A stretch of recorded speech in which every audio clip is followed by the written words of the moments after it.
thank you for joining me on Dish With Me, Heather D. And today I will be making some apple raisin dumplings. Yes, some of you have had apple dumplings and some of you have probably had raisin dumplings. Well, I'm going to combine the two. And I feel that this is a really good dessert that you can have during this fall season. I mean, apples are in bloom and they are perfect for making apple sauces and all kinds of different dishes. So just join me and I will show you how I get this all together. It's simple and easy and your family will love it.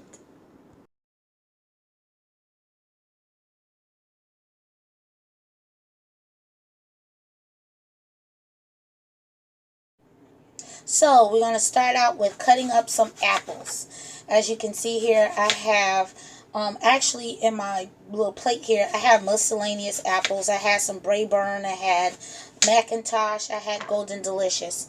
And I'm just going to cut these up and dice them and place them inside of a bowl. And they don't have to be perfect because they're going to get cooked down some. But you just want to kind of dice them up so they can cook nicely inside. And as you can see in my bowl here, how the sizes I have, they're not all even or perfect or anything, but I just want them cut into little cubes. And that's all you're going to do is cut your apples into cubes after you have washed them and peeled them. So I'm going to continue dicing these up and then we'll get to the next step. Okay, so now what we have here is my pot, and this is just a regular 5-quart pot. And I'm going to place my diced up apples inside the pot here. And I had quite a bit of apples, and this recipe that I'm making here in the video is actually doubled. But when you get the recipe on my page, you will see that the portion is actually halved. So if you want, you can double the recipe like I'm doing now, or you could just make the portion that is mentioned in the recipe. I'm adding a half a stick of margarine. You can use butter, but I chose to use margarine this time. And I'm going to also add 2 cups of water. And this is going to all cook together. Now, with the omitting of the margarine, you can add just the sugar and some cinnamon and let this cook down and you'll have applesauce. But because we're making apple raisin dumpling, we're going to go ahead and we added the butter. And we're going to let this slow cook for about a good 10 minutes on, actually, no. We're going to let this cook for 5 minutes before we add the other ingredients to it. We just want the apples to cook down a little bit. And then I will show you what else we add to this to make our dumplings. Okay, as you can see here, my apples are starting to bubble a little bit. And my margarine hasn't melted all the way. Like I said, you can use your choice of margarine or butter when you put them in, but they're still holding a little bit of a texture here. So now is where I'm going to start adding my seasonings or my flavors. I'm using a little bit of ground nutmeg, and I'm probably going to use about a good half teaspoon here. And then I'm also going to use about a half teaspoon of cloves. And I'm going to put in 2 sticks of cinnamon. And I'm going to pull them out later, but I kind of wanted the cinnamons to just kind of, you know, cook down with the apples and everything.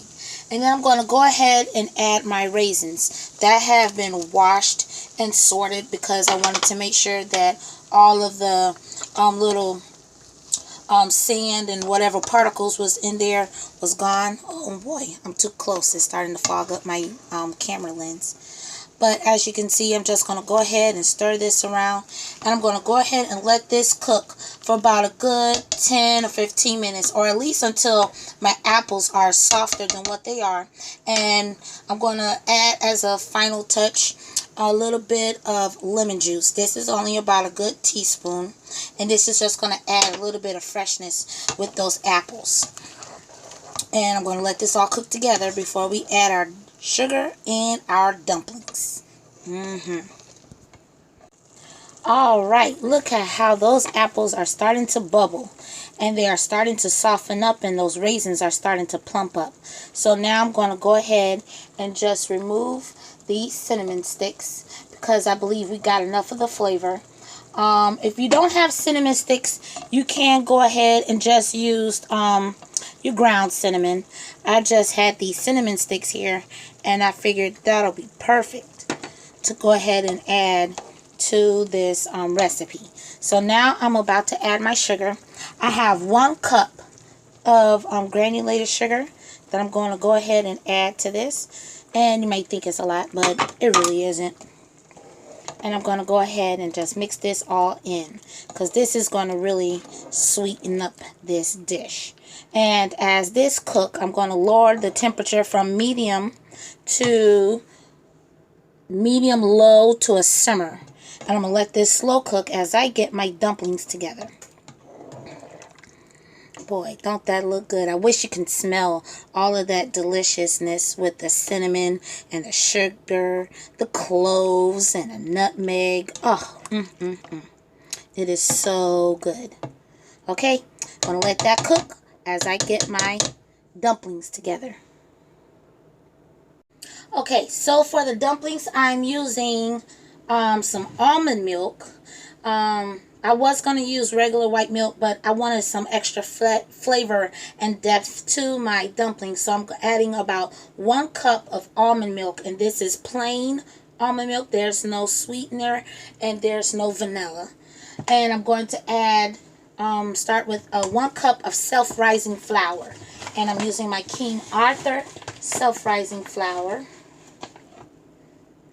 And these are going to be like little drop dumplings. I'm not going to do any that's going to be rolled out or anything like that.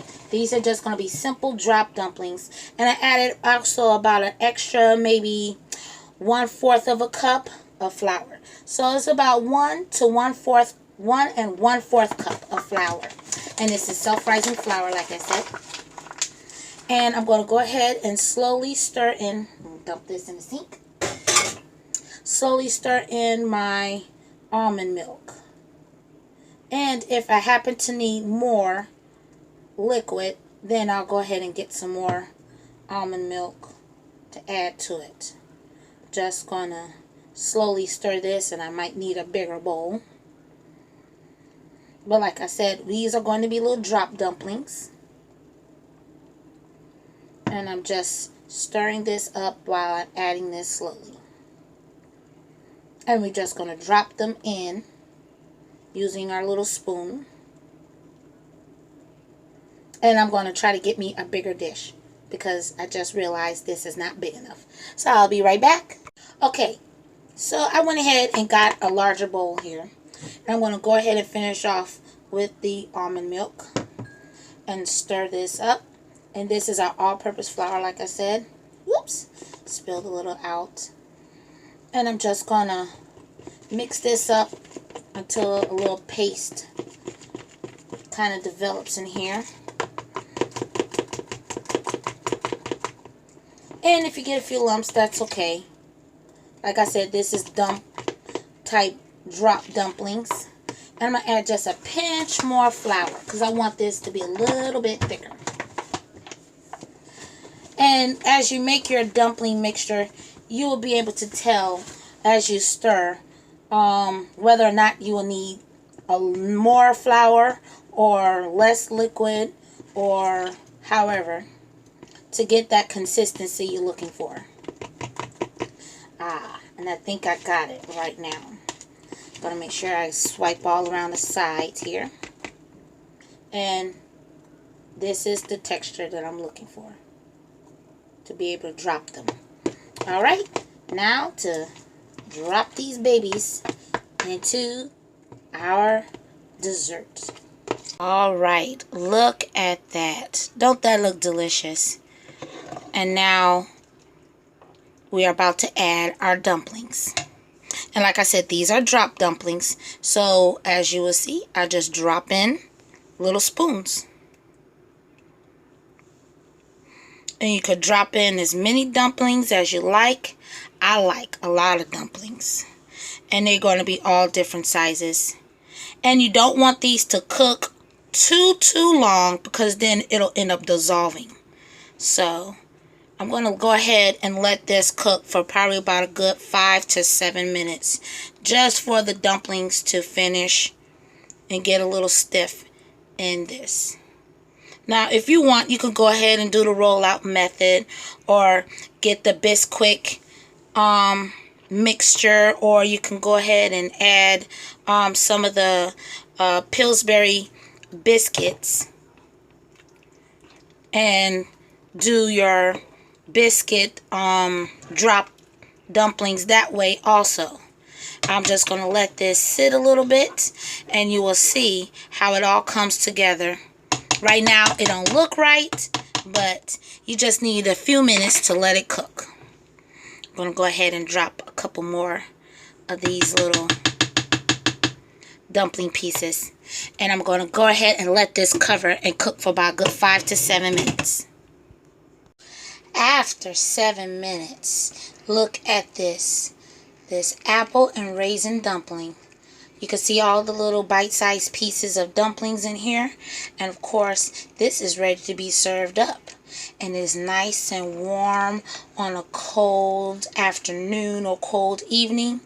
I'm going to go ahead and spoon this into a nice bowl. And of course, you can serve this with ice cream. Eat it just the way it is. But I have, look at that. Ooh, delicious. Don't it look good? Go slow motion for you. And we're going to serve this with a dollop of Cool Whip. You could do ice cream or eat it just the way it is. But I'm having mine with Cool Whip. So if you like this recipe, please click like, share, and subscribe. Dishing with me, Heather D. And this recipe will be in the description box below. And you can also get this recipe and follow me on Instagram and Facebook. Dishing with me, Heather D. 9708. Hope you all have a great day, and God bless.